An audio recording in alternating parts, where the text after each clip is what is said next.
When you're valued at 1.74 trillion, yeah, that's with a T, not a B, $1.74 trillion, it starts to become quite difficult to continue to amaze the world with mind-blowing stats. Yet every year, Amazon still manages to do it. Amazon clearly has a very befitting name because, as far as metaphors go, they are the Amazon of e-commerce in the Western world. Last year, thanks to the pandemic, Amazon exceeded all expectations, where it was predicted that US sales will grow 17.2%. Instead, it grew 44.1%, meaning that last year alone, they banked in $318.41 billion.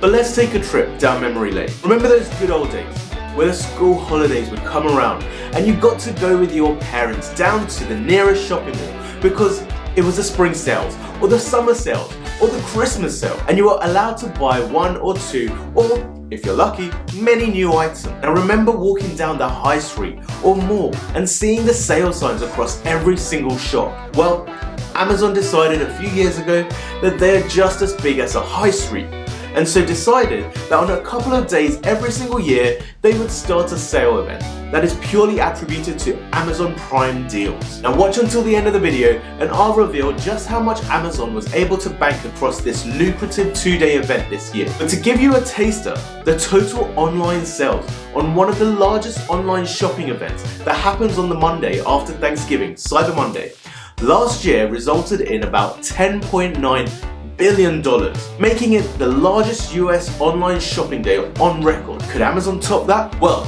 this Amazon-made shopping bonanza started back in 2015, and the whole idea was to help Amazon drive customers to subscribe to their attractive Prime membership, where not only do you get the holy grail of free next day delivery, and in some cases, free delivery within the hour, but you also get access to their Netflix competing video streaming platform, their Spotify competing music platform, their Amazon Fresh grocery delivery service, their Google Photos competing photo storage service, and the list just keeps going on and on.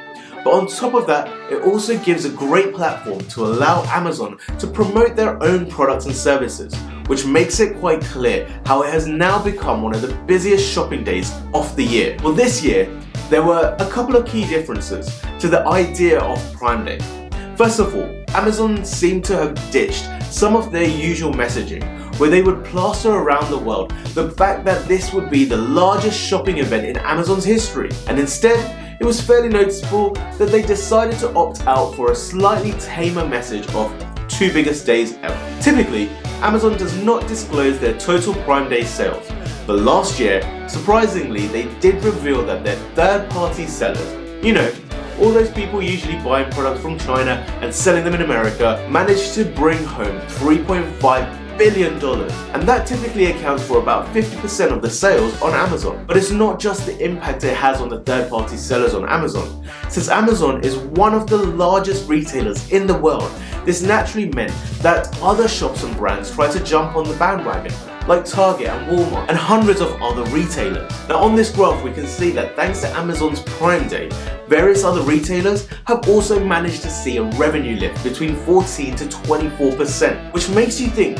that even though Amazon is eating up the revenue from the other retailers, it's almost as though that they're giving back a little bit when it comes to these Prime Days. Well, at least that's one way of looking at it. I'm sure the other retailers would like their customers back throughout the year too. However, this year's Prime Day for Amazon was actually predicted to be not as great as the previous years. Now don't get me wrong, it was still a great 48 hours. However, it was probably more of a softer growth compared to the previous years.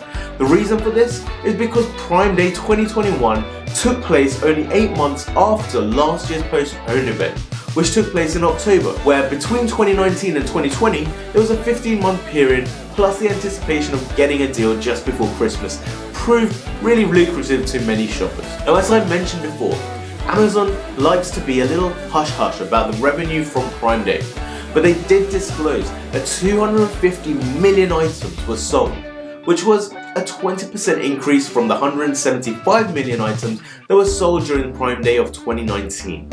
But analysts have predicted that Amazon would have banked around $9.55 billion during the 48-hour period. which is still around 7% more than what was predicted to have been made last year during Prime Day 2020. And to put that into perspective, Adobe Analytics estimated that the total UX e-commerce sales during that time period of Prime Day was $11 billion. And that's including every single retailer online. Now, it doesn't take a maths genius to realize just how much Amazon's share of that was. It was a lot. Now, this is really impressive during a period where shipping logistics are an absolute nightmare, forcing third-party sellers to be more conservative with profit margins and the fear of maintaining stock of their goods. But it's clear that Amazon has a dominating standpoint when it comes to encouraging people to part way with their money. I mean, I ended up jumping on the Prime Day bandwagon to buy around £200 worth of goods, and I probably didn't even need them. Anyway, that's it for today's video. I just thought it would be interesting to talk about the craziness that has now become the biggest sale period of the year.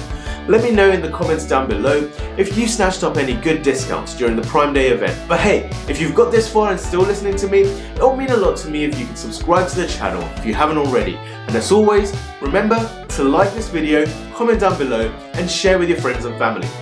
Peace and love to all of you. See you in the next video. Bye.